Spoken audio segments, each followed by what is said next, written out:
35 লক্ষ লোককে মেরে ফেলে দেওয়া হয়েছে বাংলায়। দ্বিতীয় মহাযুদ্ধেও এবং প্রথম যুদ্ধেও এত লোক, এত সাধারণ নাগরিক মৃত্যুবরণ করে নাই। মুক্তিযোদ্ধা বিষয়ক উপদেষ্টা ফারুকী আজম বীর প্রতীক, সে একটা ভারতীয় চর। এবং আমাদের 36শে জুলাইয়ের মীর জাফর 3 জুন 2025 মুক্তিযোদ্ধা বিষয়ক উপদেষ্টা মুক্তিযোদ্ধা সংক্রান্ত কতিপয় শব্দাবলী পরিবর্তন করে একটা অধ্যাদেশ জারি করেছে। তার এই অধ্যাদেশ থেকে সুস্পষ্ট হয়েছে যে সে একটা ভারতীয় চর এবং আমাদের জুলাই বিপ্লবের মীর জাফর। আমি আগ থেকেই বলে আসছি, ডক্টর ইউনূসকে তার উপদেষ্টা মণ্ডলীর মধ্য থেকেই কেউ কেউ ষড়যন্ত্র করছে। আজ এই ভারতীয় চর ফারুকী আজম বীর প্রতীক, এই মুক্তিযুদ্ধ বিষয়ক উপদেষ্টা, তার পরিচয় সুস্পষ্ট হলো জাতির সামনে। সে আমাদের জুলাই বিপ্লবের উপরে ভর করে উপদেষ্টা হয়েছে। সে আমাদের হাজারো শহীদদের বিদেহী আত্মা এবং হাজার হাজার আহত যোদ্ধাদের সাথে বেইমানি, প্রতারণা এবং মির্জাফরি করে আজকে এই অধ্যাদেশ প্রচার করলো, জারি করলো।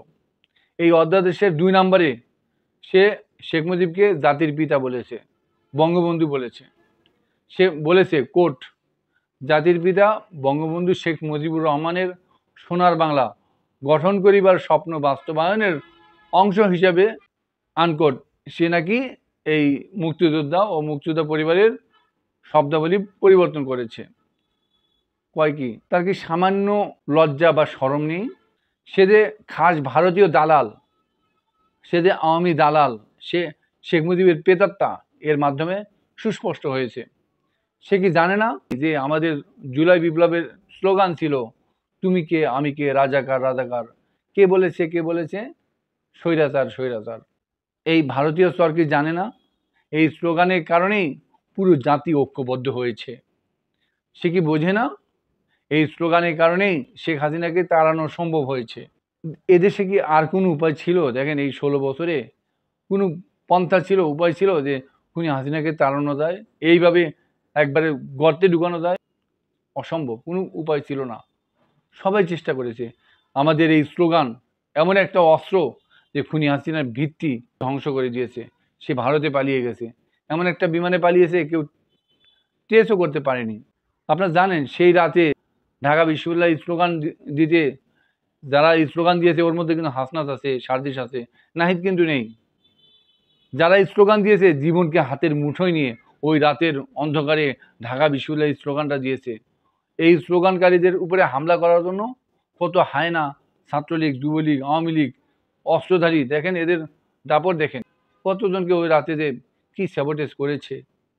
এই ভারতীয় চর সে কি জানে না? মনে নাই? ও আমাদের এই স্লোগানের উপরে ভিত্তি করে ও উপদেষ্টা হয়ে আজকে অধ্যাদেশ দিল।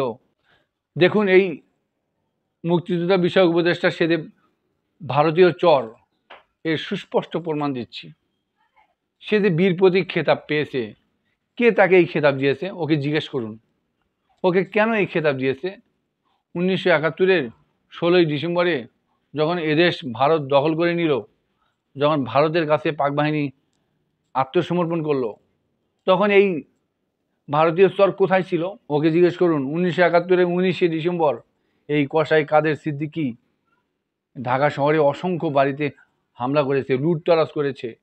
প্রকাশ্য দিবালোকে দেখতে পাচ্ছেন 4 জন বুদ্ধিজীবীকে হত্যা করেছে। সেটা সারা বিশ্বে এই হত্যাকাণ্ড ভাইরাল হয়েছে। ভিডিও আপনি কমেন্ট বক্সে দেখতে পাবেন। ওই সময় ওই কি দেখে নাই? এই ভারতীয় স্তরকে দেখে নাই? সেই ঘটনা ওর মনে নাই? ভারতীয় বাহিনী এই কসাই কাদের সিদ্দিকীর বিরুদ্ধে বাংলাদেশের এই প্রথম গ্রেপ্তারি পরোয়ানা জারি করেছে। ভারত যখন এদেশ দখল করার প্রথম কাজ ভারত করেছে, এদেশ থেকে পাক হানাদার বাহিনীকে পাকিস্তানে পাঠিয়ে দিয়েছে। যখন পাক হানাদার বাহিনীকে পাকিস্তানে পাঠায় ভারত, তখন এই ভারতীয় স্তর কই ছিল? ওকে জিজ্ঞেস করেন। ভারতীয় বাহিনী পাক হানাদার বাহিনীকে পাঠানোর পরে এদেশে ব্যাপক হারে লুটতরাজ শুরু করে। আপনারা এই আবুল মনসুর আহমেদের আমার দেখা রাজনীতি 50 বছর, এই বইতে পড়ে দেখেন ভারত কি পরিমাণ সম্পদ লুট করেছে। মানে এখানে সামান্য বর্ণনা দেওয়া আছে, তারপরেও কি পরিমাণ লুট করেছে এই ভারতীয় স্তর ফারুকী আজম বীর প্রতীক। ওই সময় কোথায় ছিল? ওই কি জানে না? যারা ভারতকে লুটতরাতে বাধা দিয়েছে সরাসরি ভারতীয় বাহিনী এই কসাই কাদের সিদ্দিকের মতো খুনিদের মাধ্যমে সরাসরি খুন করেছে, অথবা সেক্টর কমান্ডার মেজর জলিলের মতো ভারতের জেলে আটক রেখেছে। 31শে ডিসেম্বর 1971 তারিখে আমাদের সেক্টর কমান্ডার মেজর জলিলকে ভারত যখন অ্যারেস্ট করে, ভারতে যখন নিয়ে যায় জেলখানায়, এই ভারতীয় চর ফারুক আজম উপদেষ্টা কই ছিল তখন? ওই জিজ্ঞেস করেন তো। আপনারা জানেন যে 1971 সালে এদেশে 7.5 কোটি মানুষ প্রত্যেকেই যে যেভাবে পেরেছে এদেশে স্বাধীনতার জন্য চেষ্টা করেছে। সেখানে এদেশের বাম দল ছিল, জামাত ছিল, প্রত্যেকেই স্বাধীনতার জন্য চেষ্টা করেছে। আজকে এই ভারতীয় স্তর যখন অধ্যাদেশ জারি করলো, গেজেট প্রকাশ করলো, সে বাম দলকে বাদ দিয়ে জামাতকে রাজাকার বললো। মানে ওর দলে কোথায়? কেন বাম দলকে বাদ দিলা কেন? তুমি কোন শ্রেণীর ভারতীয় দালাল স্তর যে বাম দলকে বাদ দিয়ে জামাতকে লেখলা? এই কি শোনে নাই শেখ মুজিবের সেই ভাষণ? সে শেখ মুজিবকে আব্বা, জাতির আব্বা বললা? তোমাকে হান দেয় না, ঢোকে না যে 1972-এর 10ই জানুয়ারি শেখ মুজিব কি ভাষণটা দিয়েছিল? শেখ মুজিব এদেশে 7.5 কোটি মানুষকে বীর যোদ্ধা হিসেবে স্যালুট করেছিল। শেখ মুজিব নিজে মুখে 30 লাখ শহীদের সংখ্যা ঘোষণা করেছিল। তাকে শেখ মুজিবের এই বক্তব্যটা কানে ঢুকায় দেন, হান্দায় দেন। কবিগুরু রবীন্দ্রনাথ বলেছিলেন, 7 কোটি বাঙালির এ বঙ্গজননী রেখেছ বাঙালি করে মানুষ করনি। কবিগুরু মিথ্যা কথা প্রমাণ হয়ে গেছে। আমার বাঙালি আজ মানুষ। বাংলার ছেলেরা, বাংলার মেয়েরা, বাংলার কৃষক, বাংলার শ্রমিক, বাংলার বুদ্ধিজীবী যেভাবে সংগ্রাম করেছে, আমি এখানে বন্দী ছিলাম, ফাঁসি কাটতে যাবার জন্য প্রস্তুত ছিলাম, কিন্তু আমি জানতাম আমার বাঙালিকে কেউ জমায় রাখতে পারবে না। প্রায় 30 লক্ষ লোককে মেরে ফেলে দেওয়া হয়েছে বাংলায়। দ্বিতীয় মহাযুদ্ধেও এবং প্রথম মহাযুদ্ধেও এত লোক, এত সাধারণ নাগরিক মৃত্যুবরণ করে নাই। ও শুনুক, ওই শোনে নাই? 10ই জানুয়ারি 1972 তারিখে কই ছিল এই ভারতীয় চর?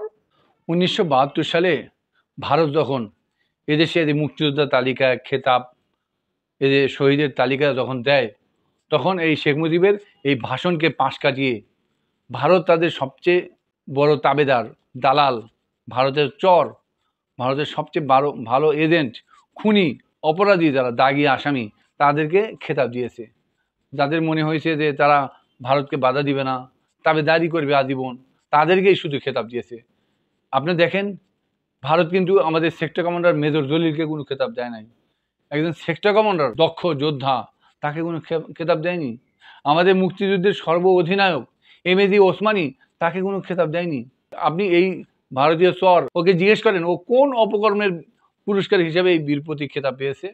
আজকে ও এই মুক্তিযোদ্ধা অধ্যাদেশ জারি করেছে, জুলাই বিপ্লবের ঘাড়ে চেপে আজকে এই বৈষম্যের অধ্যাদেশ জারি করলো। এই ভারতীয় চর আজকে শুধু অধ্যাদেশ জারি করেনি, সে ভারতের দালালি করলো, আবার তাবেদারি করলো, আবার সে আওয়ামী লীগের 71 ব্যবসাকে চাঙ্গা করলো, মুক্তিযোদ্ধা ব্যবসা, কোটা ব্যবসা চালু করলো। ওর কি একবারও আমাদের জুলাই বিপ্লবের কথা মনে পড়লো না? আমরা কেন এই বিপ্লব করলাম? জুলাই বিপ্লব কেন হলো?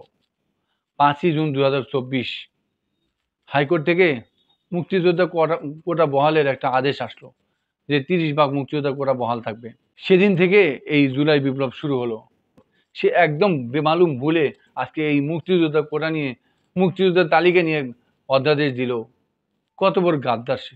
সে যখন উপদেষ্টা হয়েছে, মুক্তিযোদ্ধা বিষয়ক উপদেষ্টা, তারপরে এই 2025 সালে মেডিকেল ভর্তি পরীক্ষায় 40 পেয়ে ঢাকা মেডিকেলে চান্স পেয়েছে, যেখানে 73 পেয়ে সাধারণ ছাত্ররা দূরবর্তী কোনো মেডিকেলেও চান্স পায় নাই। সে উপদেষ্টা হওয়ার পরে দেখেন এই যে 84% মুক্তিযোদ্ধা কোটাভোগী, 6531 জন প্রাইমারি টিচারকে নিয়োগ দিয়েছে। কীরকম গাদ্দার দেখুন, সে কেমন মির্জাফর। বাংলাদেশে যে 18 লক্ষ সরকারি কর্মকর্তা কর্মচারী আছে, তাদেরকে আন্দোলনের জন্য উস্কে দিয়েছে। মানে এখন যে 18 লাখ সরকারি কর্মকর্তা কর্মচারী আছে, এরা তো বেশিরভাগই হাসিনার নিয়োগপ্রাপ্ত বা মুক্তিযোদ্ধা কোটা বা আওয়ামী লীগের সুপারিশে চাকরি পাওয়া, তাদেরকেও কৌশলে আন্দোলনে নামিয়ে দিয়েছে। সারা দেশে জনগণকে সরকারি সেবা থেকে বঞ্চিত করেছে। ডক্টর ইউনূসকে বিতর্কিত করার একটা গভীর ষড়যন্ত্র করেছে। সে এভাবে এমন কাজগুলো করেছে যাতে ডক্টর ইউনূস প্রতি মুহূর্তে বিতর্কিত হন। এই ভারতীয় চর এই মুহূর্তে এই মুক্তিযুদ্ধ অধ্যাদেশ দিল কেন? এই নিশ্চয়ই এর মধ্যে শয়তানি আছে, ষড়যন্ত্র আছে। সে এই মুহূর্তে এই অধ্যাদেশ দেওয়ার মানে জনগণ যেন ডক্টর ইউনূসকে প্রত্যাখ্যান করে। সুতরাং এই ভারতীয় চর, ভারতীয় তাবেদার, দালাল, এই দেশদ্রোহী মীর জাফরকে এখনই উপদেষ্টা পদ থেকে বহিষ্কার করুন। যদি বহিষ্কার করা না হয়, আমরা জুলাই বিপ্লবের যে যোদ্ধারা যারা গাজী হয়ে আসি এখনো, তারা প্রয়োজনে আবার দেশবাসীকে নিয়ে এই গাদ্দারির বিরুদ্ধে এবার লড়াইয়ে নামবো। অতএব ডক্টর ইউনূস মহোদয়কে বলবো, এই গাদ্দারকে, ভারতীয় স্তরকে আজকে উপদেষ্টা থেকে পদ থেকে বহিষ্কার করুন। ওর জায়গায় একজন দেশপ্রেমিক সৎ নাগরিককে বসান, যিনি মুক্তিযুদ্ধের সঠিক ইতিহাস জাতির সামনে উপস্থাপন করবেন, ভারতের তাবেদারি করবেন না। ধন্যবাদ।